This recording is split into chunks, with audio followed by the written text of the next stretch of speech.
everybody. Like Miss Frizelma said, I am Julia Thomas. I am the host and the creator of Let's Talk. And I was thinking, why in the world would Miss Frizelma ask me to come in here and talk about rebuilding relationships? But I have worked for DHR for 26 years. So my sister said, social work is not what I do, it's who I am. And so, but I'm also, like she said, the Let's Talk, so I want us to talk, have a conversation, not just me telling you what I think, but I want us to interact and talk about, and Ms. Frizelma was talking about the things that happens that destroy trust. So we're gonna go ahead and, since she's talking about that, we're gonna go ahead and move on to those things that help us to rebuild the trust once it has been destroyed. And there are a lot of things that go on in families that destroy trust, and things that we don't even think about with kids, like finances.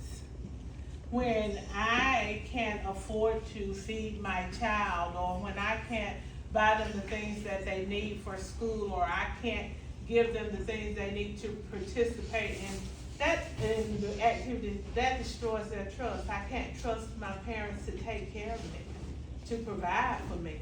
That's a big one. When you're a child and you can't trust your parents to provide for you. If there is infidelity in a relationship,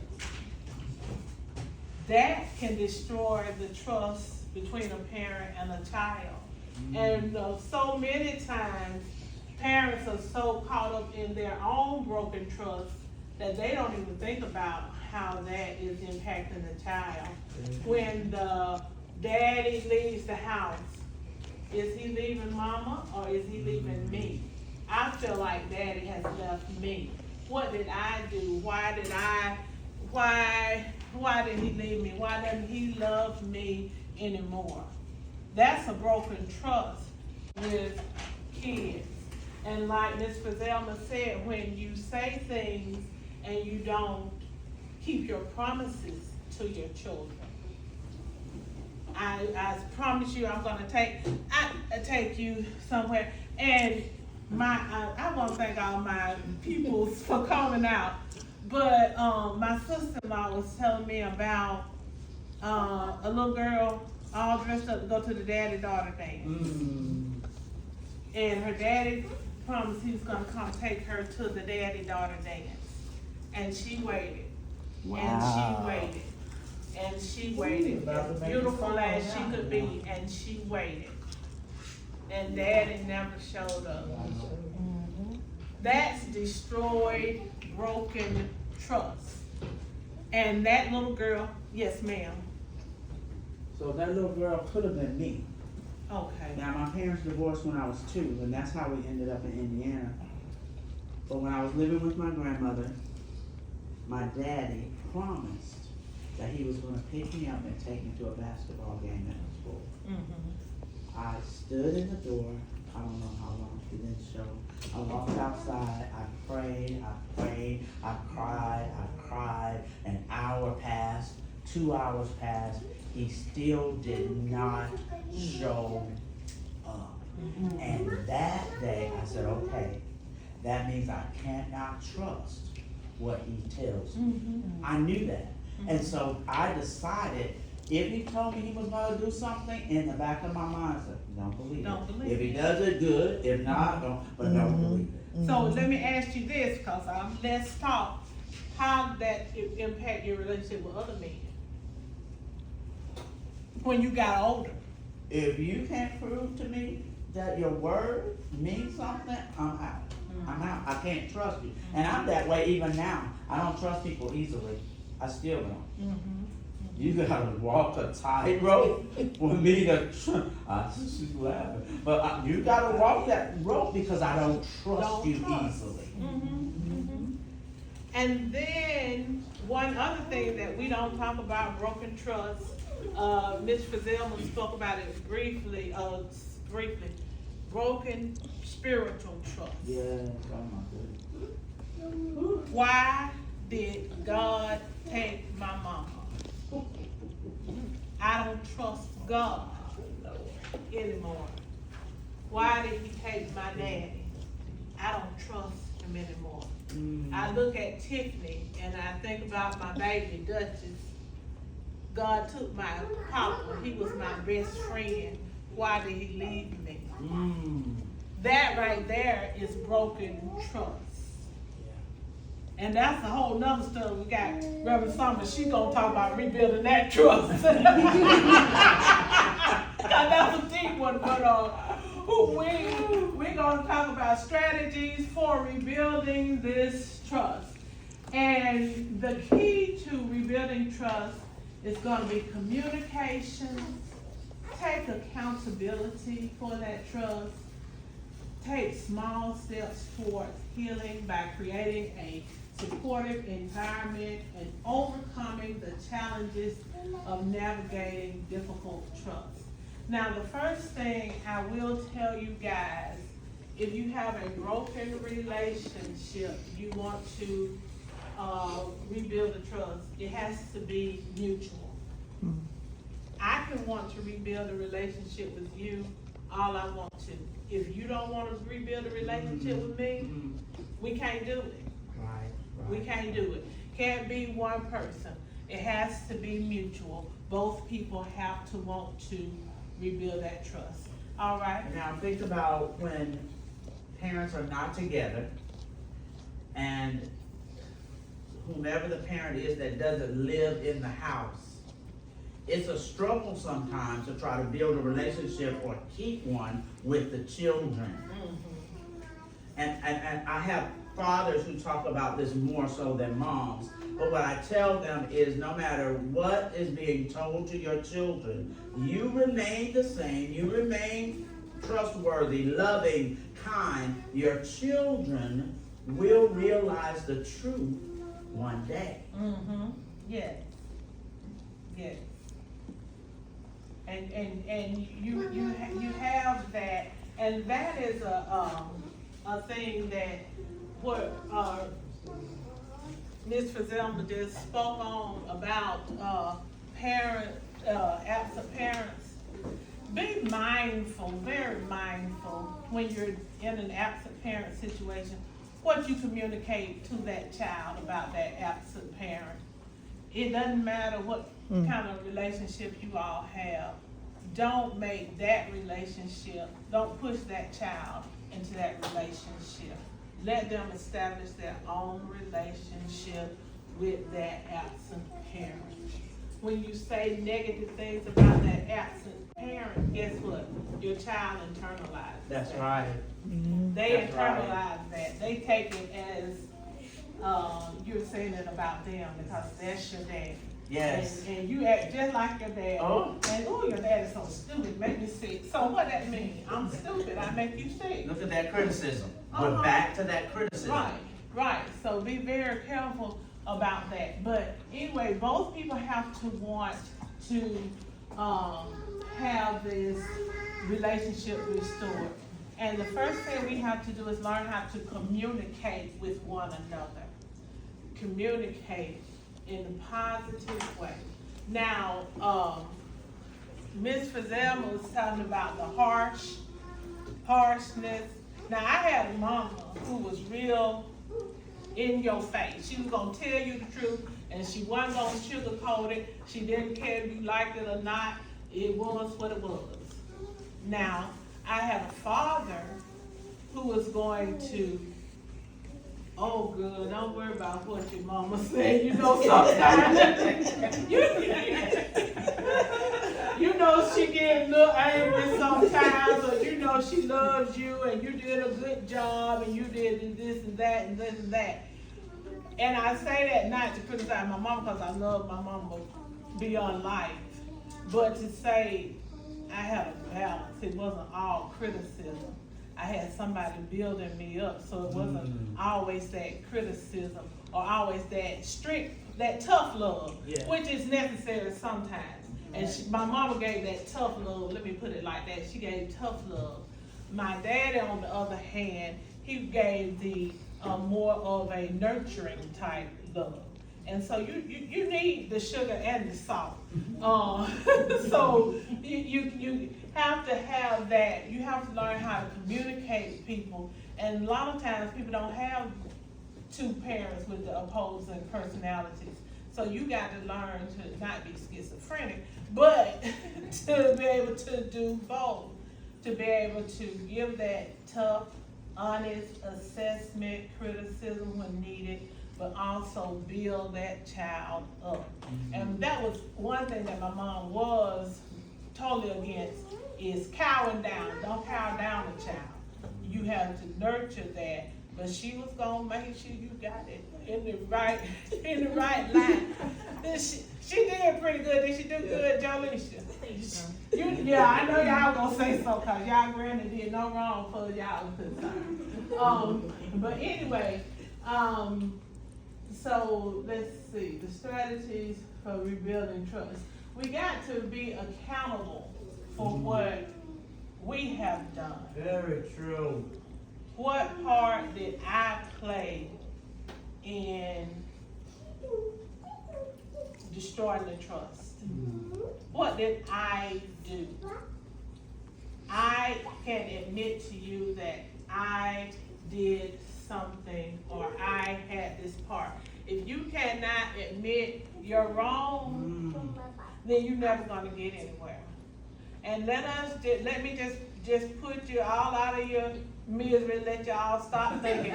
All of us in here have done something wrong. Yes. In a relationship, I don't care what relationship it is, if you got a friendship, if you're a parent of a child, if you're a spouse, it does not matter, even on your job. Everybody has done something wrong. We have no innocence in here. Yes, ma'am. And if you cannot acknowledge that to yourself, guess what? You can't be honest with yourself. So how are you going to be honest with somebody else?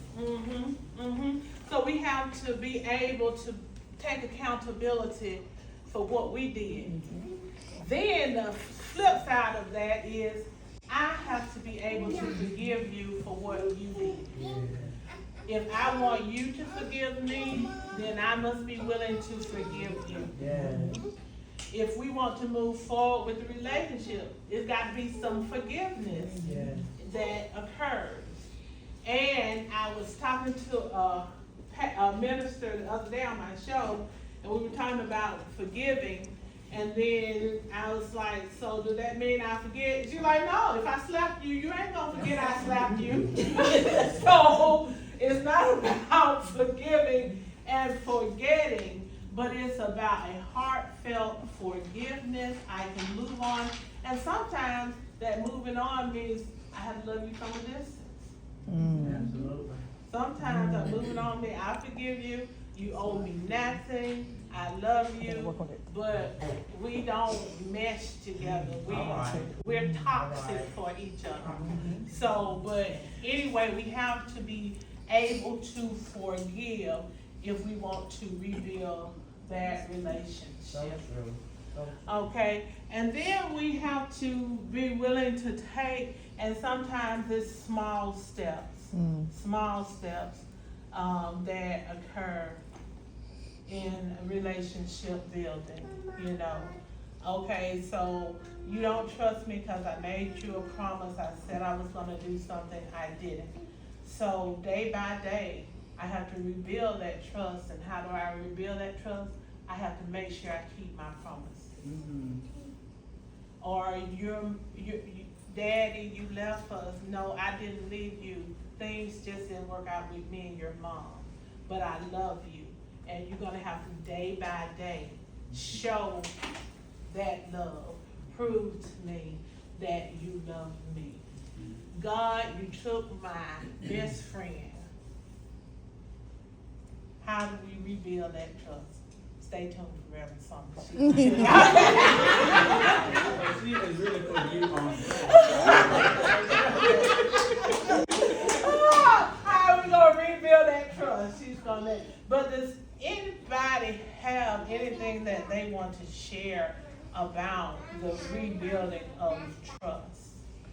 We have parents in here, any stories that you have about broken trust and rebuilding trust with your kids or any children. Yes.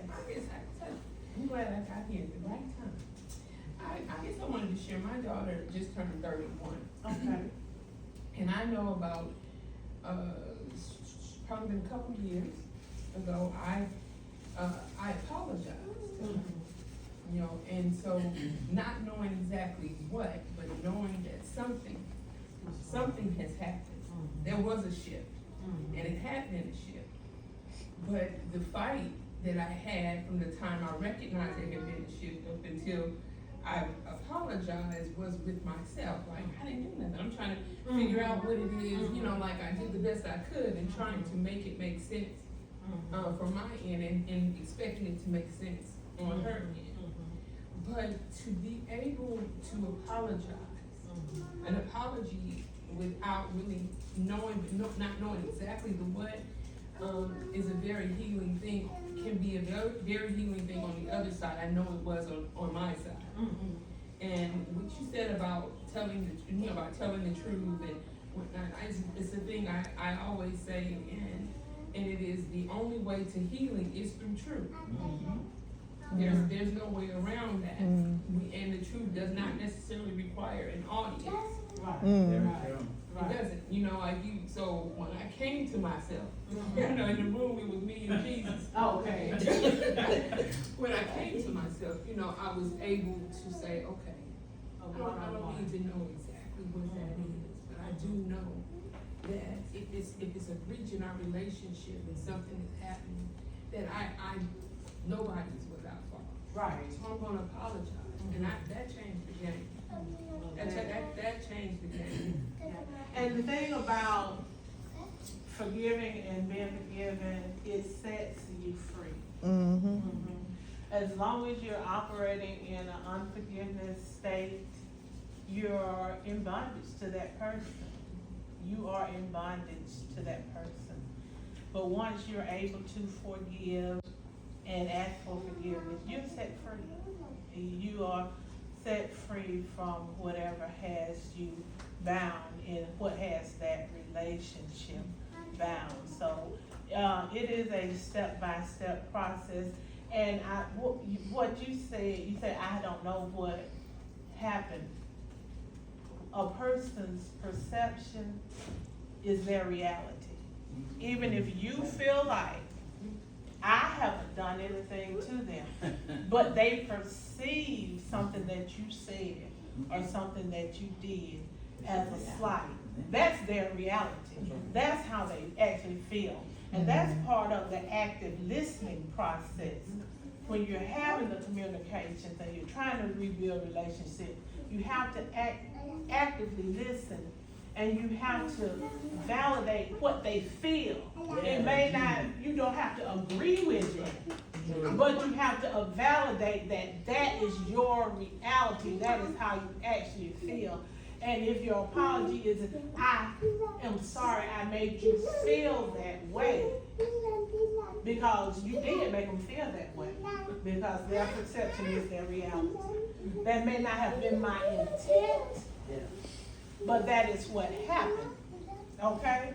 And so we have to actively listen, allow people to talk. So many times when we're talking to people, and I know probably Tiffany will say, yeah, G, that's you. Somebody's talking to you, and you're steady responding to them. You're steady responding to them before they even finish their statement. But allow them to get that out and listen to what they're saying. And then just count and repeat it. Okay, so you said, when I did this, it made you feel like that. Okay?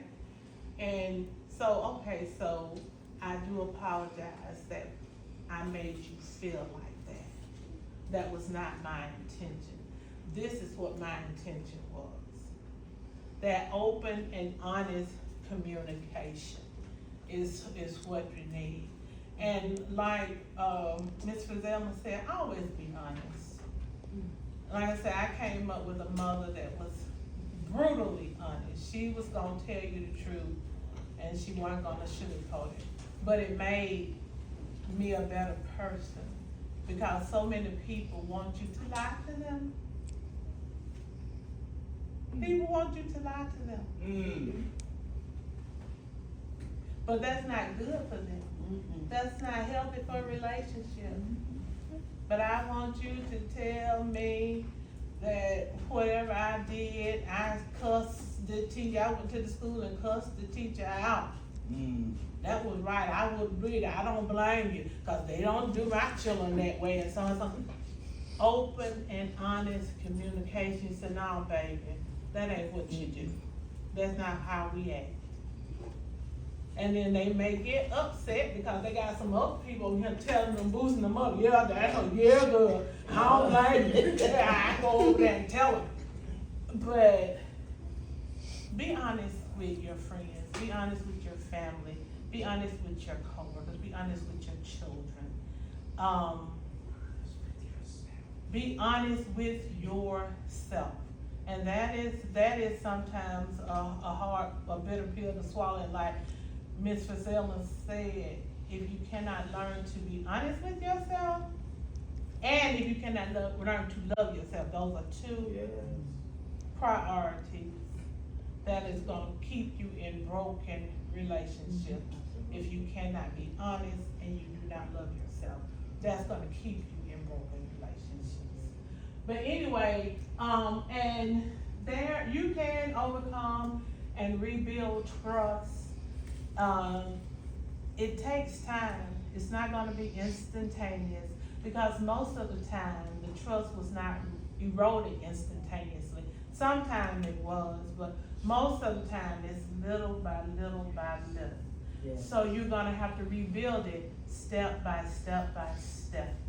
And it's going to take a lot of work, a lot of communication, and creating a safe place, a safe environment where I feel safe talking to you and telling you how I really feel. And you're not knowing you're not gonna cut my head off or chop me down or saying that's not valid or saying that's stupid, or, create a safe space. And sometimes it has to be a literal safe space. I was asking Jordan, that's my baby over there. She asked me my brother's child. Fan probably looking at me, that's your baby. But anyway, but she's mine. And I asked her, I was like, Anyway, I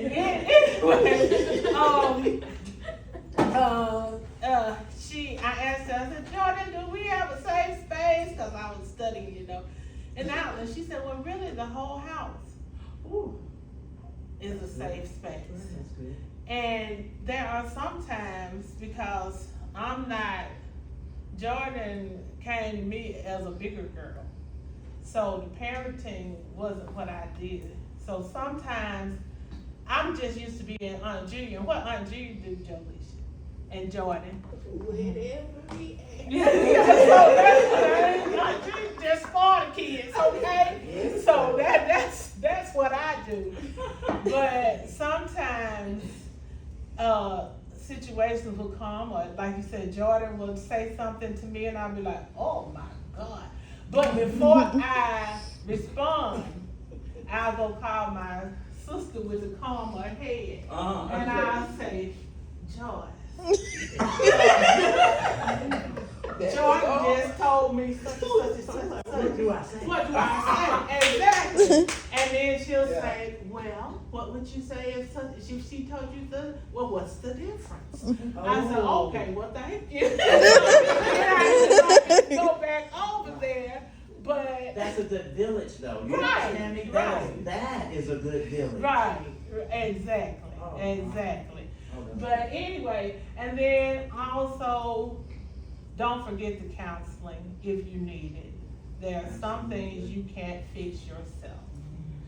And don't be afraid to seek third-party help. They are available.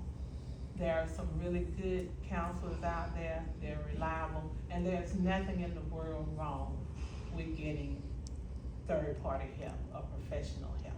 Okay. And so with that, we'll say, is there any questions?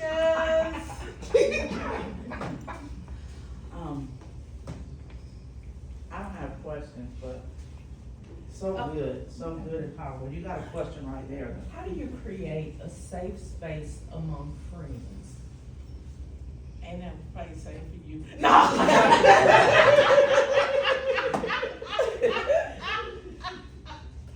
Well, you know, it sometimes you feel like in a friendship, like a parent.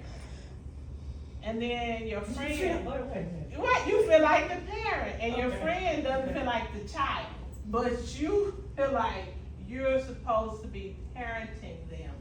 And that's just like dealing with a parent, an adult child and a parent, and especially when a parent gets older. You feel like you have to parent your parent, and that puts you in a really bad position. But that is a reality that we have to deal with. And so sometimes with a friendship, you feel like, okay, I may be more mature in certain situations, so I feel like I got to parent that friendship. And so it puts you in a, parenting an adult so hard. Miss Frizzell, we might need to go see Miss Frizzell. She offers counseling on parenting adult children, so we may need to go and, you may need to create, that may create your safe space to go. But I'm gonna tell you, with friendships, one thing about it, you still have to be honest. Now, you're talking adult to adult pretty much in most of those cases. You won't like the fact that your friend has been honest, but you will appreciate that your friend is being honest. To piggyback on that, I think one thing that's really helped with me and my friends over the years, when we start a conversation, sometimes we'll start with, do you want an answer? Or do you want me to just listen? Okay. And I know another thing that I've started is with them, I'll ask them like, do you want to know the truth? Or do you want me to smile and nod? Okay. Because if you do want the truth, you absolutely cannot get upset when I tell you the truth. And I want to make sure that you walked into this with a clear head, knowing that it might get ugly. Okay, so I like that. Do you want me to just listen? Okay. That's good. Yeah, some So we're folks gonna don't- try a little some folks just need you to listen. activity, because see, some of us have never gone to the children and said those words, I apologize. So I need for everybody in here, you don't have to look at anybody, but I want you to say the words. We're gonna practice, all right? Let's practice. I apologize. Let's do friendship, you understand? Here we go again. I apologize. Now, we practice. This time I want you to say it for real. I apologize. I apologize. And Miss Frizzell, that made me think about a story of with my mom and my sister had her two little kids, and I don't know, she had fussed out her little girl for something. And so the little girl's little feelings were hurt, so of course she goes back, and they're like 5 or 6 years old, and they're a year apart, so they're like 5 and 6. She goes tell her big brother. And so she